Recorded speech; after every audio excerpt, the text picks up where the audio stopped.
என் இனிய அன்பு உள்ளங்களே, உங்கள் அனைவருக்கும் என் அன்பான வணக்கம். உருகி உருகி உன்னில் கரைந்தேன் நாவல் பகுதி 7. வாங்க தொடர்ந்து கதையை கேட்கலாம். மறுநாள் காலை 8 மணி ஆன போது அனஸ்வர் காலை உணவை முடித்துக் கொண்டு அலுவலகம் புறப்பட தயாரானான். அதை கண்டு அக்ஷரா முகம் வாடியது. அதை பொருட்படுத்தாமல் அவன் புறப்பட, கல்யாணத்துக்கு ஒரு நாள் தான் லீவ் போட்டிருந்தீங்களா? அவள் குரலில் ஒரு வலி. அது முகத்தில் பிரதிபலிக்காமல் அவள் பார்த்து கொண்டாள். இல்ல, ஒரு வாரம் லீவ் போட்டிருந்தேன். அப்படியே இன்னைக்கே ஆபீஸ் போறீங்க? லீவை கேன்சல் பண்ணிட்டேன். ஏன், என்னாச்சு? சும்மா விட்டத்தை பார்த்துட்டு உட்கார்ந்து இருக்கிறத விட ஆபீஸ்ல போய் வேலை ஏதாவது பார்த்தா கம்பெனிக்கு லாபமாவது கிடைக்கும். இல்ல, நீ இவ்வளவு ஆதங்கத்தோட எதுக்காக இதையெல்லாம் என்கிட்ட விசாரிச்சுட்டு இருக்க? 6 மாசம் தள்ளி இருங்கன்னு சொன்னது நீதானே? அவள் எதுவும் பேசவில்லை. அவனும் அவள் பதில் சொல்வாள் என்று எதிர்பார்க்கவில்லை. இப்போது அவளது பாஷை மௌனமாக தானே இருக்கிறது. அவன் புறப்பட்டு விட்டான். கதவை சாத்தி தாழிட்ட அக்ஷரா தன் செல்லை எடுத்து அகல்யாவை அழைத்தாள். அனஸ்வர் அக்ஷரா திருமணத்திற்கு 1 வாரம் முன்புதான் அகல்யா சிங்கப்பூர் புறப்பட்டு சென்றிருந்தாள். தினமும் அக்ஷரா தான் அவளை அழைத்து விசாரிக்கிறாள். 2-3 முறை அழைத்த பிறகுதான் அழைப்பு ஏற்கப்பட்டது. சொல்லுடி, அகல்யா அலட்சியமாக கூற, அகல்யா, என்னால இங்க தாக்கு பிடிக்க முடியாது. எதுவா இருந்தாலும் சட்டு புட்டுன்னு நீ ஒரு முடிவை எடு. அது எப்படி அக்ஷரா முடியும்?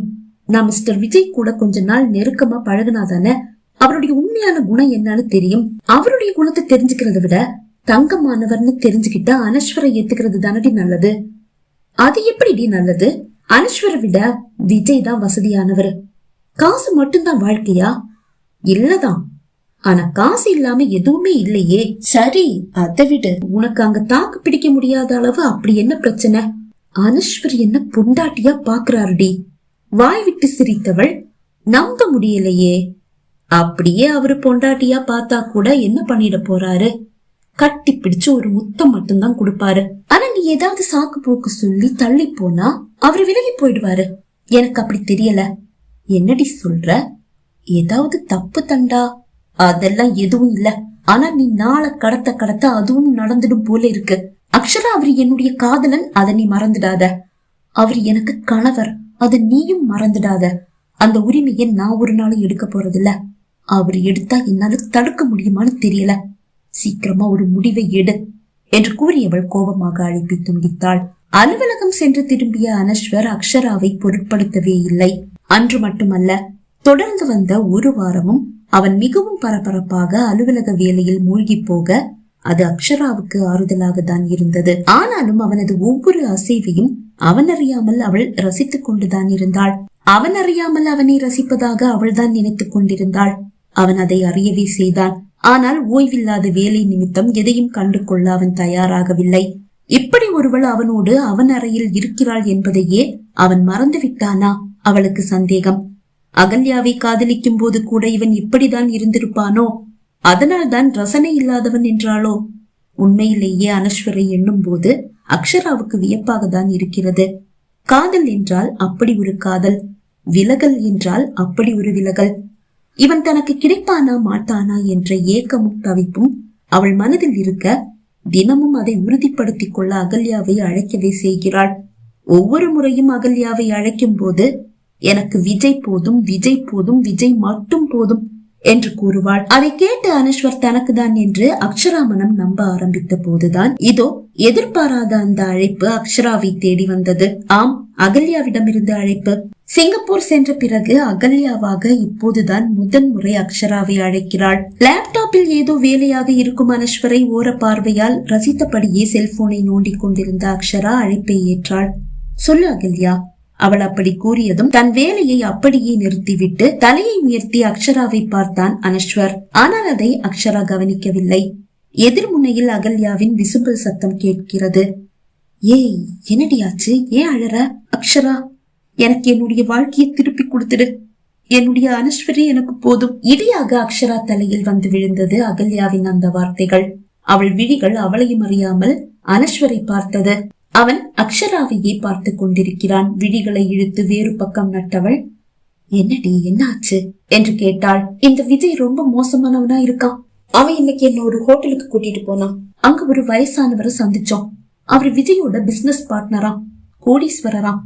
அவரை நான் கரெக்ட் பண்ணணுமா? நான் அப்படி பண்ணிட்டா அவனுக்கு கோடி கோடியா லாபம் வந்து சேருமா? அதுல எனக்கும் ஷேர் தருவானாம்.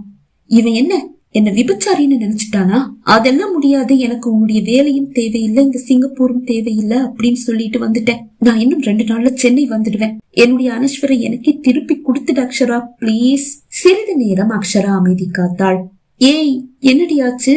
ஏதோ யோசிக்கிற மாதிரி இருக்கு. நமக்குள்ள அப்படித்தானே ஒப்பந்தம். நீ கிளம்பி வா என்று கூறியவள் அழைப்பை துண்டிக்கும் போது விழிகள் பனித்தன. தன் லேப்டாப்பை மூடி வைத்து விட்டு அக்ஷரா அருகில் வந்த அனஸ்வர், என்னாச்சு அக்ஷரா, உன்னுடைய முகமே சரியில்லையே, போன்ல யாரு? என்னுடைய ஃப்ரெண்ட் அகல்யா. ஃப்ரெண்டா? என்ன சொன்னாங்க உன்னுடைய ஃப்ரெண்டு? உன் முகம் இப்படி வாடி போச்சு. நான் எவ்வளவு சொல்லியும் கேட்காம அவ ஒரு தப்பான முடிவை எடுத்திருந்தா. அந்த முடிவு தப்பானதுன்னு இப்ப அவளுக்கு புரிஞ்சு போச்சு. அத சொல்லி அவ அழறா. அவ்வளவுதானே, சரி விடு. சரி செய்ய முடியற தவறா இருந்தா அத சரி பண்ண சொல்லு. நீ தேவையில்லாம மனச போட்டு குழப்பிக்காத. டைம் 11 ஆச்சு, படுத்து தூங்கு என்றவள் படுக்கையில் சாய்ந்தாள். ஆனால் அவள் முகம் இப்போதும் வாடியே கிடக்கிறது. தன் வேலையை தொடர்வதற்காக அனஸ்வர் திரும்பி ஒரு அடி எடுத்து வைத்தான். ஆனால் அவனால் அவளை தவிர்த்து செல்ல முடியவில்லை. தலையை திருப்பி அவளை பார்த்தான். அவள் முகம் இப்போதும் வேதனையில் வாடிக்கொண்டுதான் இருக்கிறது. அவள் விழிகளின் ஓரம் கண்ணீர் எட்டி பார்க்கிறது. இதை பார்த்த பிறகும் அவளை விட்டுவிட்டு அவன் எப்படி திரும்பி செல்வான்? அவள் அருகில் வந்து அவன் அமர்ந்தான். அதை கண்டதும் வழிந்த கண்ணீரை அவள் துடைக்க அவளை கட்டிக்கொண்டு அவளோடு படுத்துக் கொண்டான் அனஸ்வர். ஏய், அழாத. நீ அழுதா என்னால தாங்க முடியாது. அவன் அப்படி கூற அவள் அடிமனதில் இருந்து வெளிப்பட்ட அந்த ஏக்கம் சத்தமாக வெளியேற அவனை இறுக்கமாக கட்டிக்கொண்டு அவன் மார்பில் முகம் புதைத்து நீண்ட நேரம் அழுதாள் அக்ஷரா. எப்போது அவள் அழுகை ஓய்ந்தது, எப்போது அவள் விழிகள் மூடிக்கொண்டன என்று அவனுக்கு தெரியவில்லை. அவள் விசும்பல் சத்தம் நின்று விட்டது என்று அறிந்து அவளை பார்க்கும் போது அவள் விழி மூடி உறங்குவதை அவன் கண்டான். அதன் பிறகுதான் அனஸ்வர் உறங்கினான். மறுநாள் காலை அனஸ்வர் அலுவலகம் புறப்படும் போது அவனது செல்போனை எடுக்க மறந்து வாசல் வரை வந்து விட்டான். சட்டென்று செல்போன் நினைவு வர திரும்பி அறைக்கு வந்தவன் அவனுக்கு முதுகை காட்டி நின்று கொண்டிருக்கும் அக்ஷரா. அவன் வந்ததை அறியாது அவனது பீரோவை திறந்து அவனது சட்டை ஒன்றை எடுத்து அதை மார்போடு சேர்த்து கொண்டாள். சில நொடிகள் அப்படியே நின்றவள் அந்த சட்டையின் மார்பில் முத்தமிட்ட பின் அதை படுக்கையில் திறந்து வைத்திருக்கும் அவளது பெட்டியில் வைத்து பூட்டினாள். அவள் ஏன் இப்படி செய்கிறாள் என்று அறியாது நேரமாகிவிட்டதால் தான் வந்ததை அவளுக்கு தெரிவிக்காது செல்லை எடுத்துக்கொண்டு சென்று விட்டான் அனஸ்வர். மாலை அவன் அலுவலகம் விட்டு வரும்போதும் வாடிய முகத்தோடு அறைக்குள் படுக்கையில் சாய்ந்து அமர்ந்திருக்கிறாள் அக்ஷரா. அக்ஷரா, உனக்கு என்ன ஆச்சு என்று கேட்டாள். அப்போதுதான் அவன் வந்ததை அவள் கண்டாள். இல்ல, எனக்கு எதுவும் ஆகல, இருங்க நான் டீ எடுத்துட்டு வரேன் என்று கூறி அவள் எழுந்து செல்ல முயல அவள் கரத்தை பிடித்தவன் அப்படியே இழுத்து தன்னோடு சேர்த்தான். 6 மாசம் உன்னை தொடக்கூடாதுன்னு நீதான்னு சொன்ன. அப்படி உன்னை நான் தொடாம இருக்கணும்னா நான் பிஸியா இருந்துதான் ஆகணும். இல்லன்னா என்னால என்ன கண்ட்ரோல் பண்ணவே முடியாது. அதனாலதான் என்ன நானே பிஸியாக்கிட்டு உன்கிட்ட இருந்து தள்ளி இருக்க முயற்சிக்கிறேன். இத பார்த்துதான் உன்னுடைய இந்த வேதனைன்னா அது தேவையற்றது. நீ சரின்னு சொன்னா நான் 1 மாசம் லீவு போட தயாரா இருக்கேன். சந்தோஷமா ஹனிமூன் போயிட்டு வரலாம். எப்படி வசதி?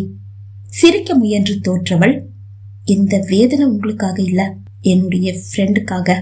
ஓ, அப்ப எனக்காக இல்லையா? அப்ப ஹனிமூன்? இப்போது அவள் சிரித்தாள். இதுக்கு பதில நாளைக்கு சொன்னா போதுமா? போதும். ஆனா நாளைக்கு எப்ப சொல்ல போற? நாளைக்கு நைட் சொல்றேன். ஓகே, போதும். அப்புறம் நான் நாளைக்கு காலையில எங்க வீட்டுக்கு போறேன். என்னுடைய ஃப்ரெண்டு என்ன சந்திக்க என் வீட்டுக்கு வர்றதா சொல்லியிருக்கா. அதனால என்ன, தாராளமா போயிட்டு வா. அந்த ஃப்ரெண்டு பேர் அகல்யாவா? ஆமா. சரி, போய் பார்த்து பேசிட்டு வா. ஆனா உன்னுடைய பதிலுக்காக ஆசையா ஆவலா நான் காத்துட்டு இருப்பேன். அதை மட்டும் மறந்துடாத. கண்டிப்பா இல்ல. சரி, நான் போய் டீ எடுத்துட்டு வந்துடவா?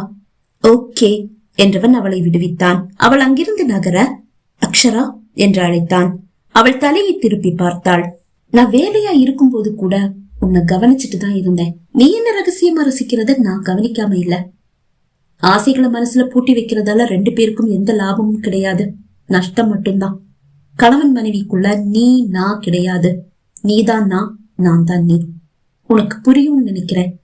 அவள் அழுதை விட்டாள். என்றவள் சட்டென்று அறையிலிருந்து வெளியே சென்றாள். சமையல் அறையில் வந்து மனதின் வலி ஆறும் வரை அழுதாள். ஆனால் அந்த வலி ஆறுமா என்ன? ஆறாத வலியை மனதுக்குள் புதைத்துவிட்டு டீயோடு அறைக்கு திரும்பினாள். அவள் மனதில் ஏதோ தீராத வலி இருக்கிறது என்று அவள் விழிகளில் தேங்கி நிற்கும் கண்ணீர் அவனுக்கு உணர்த்தியது. தோழியை நினைத்து வேதனைப்படுகிறாள் என்று அவள் கூறியதை அவனால் நம்ப முடியவில்லை. வேறு ஏதோ காரணம் இருக்கிறது என்று அவனுக்கு புரிகிறது. ஆனால் அது என்ன என்று அவனுக்கு தெரியவில்லை. சிந்தித்தும் அவனுக்கு விடை கிடைக்கவில்லை. மறுநாள் காலை அனஸ்வர் அலுவலகம் புறப்படும் போது வழக்கத்திற்கு மாறாக அவனை இறுக்கமாக கட்டி அணைத்து அவன் கன்னத்தில் முத்தமிட்டாள் அக்ஷரா. அப்போது அவள் விழிகள் கலங்கின. அதை கண்டு அனஸ்வருக்கு சந்தேகம். ஏய், நீ இன்னைக்கு உங்க வீட்டுக்கு போயிட்டு இன்னைக்கே திரும்பி வந்துடுவதானே என்று கேட்டான். ஆமா, வந்துடுவேன். ஏன் அப்படி கேக்குறீங்க? அப்புறம் எதுக்கு இவ்வளவு ஸ்ட்ராங்கா கண்ணீரோட இப்படி ஒரு முத்தம்? அவளால் பதில் சொல்ல முடியவில்லை. அவள் விழிகள் இன்னும் கலங்கின. அவளை இழுத்து அழைத்தவன், ஒரு தமாஷ் கூட சொல்லக்கூடாதா? அதுக்கு இப்படிதான் அழுவாங்களா? சரி சரி, நீ புறப்படு. நான் போற வழியில உங்க வீட்டுல ஒண்ணு விட்டுட்டே போறேன். இல்ல, நீங்க கிளம்புங்க, நான் கொஞ்ச நேரம் கழிச்சுதான் போறேன். ஓகே என்று கூறி இவன் விடை பெற்றான்.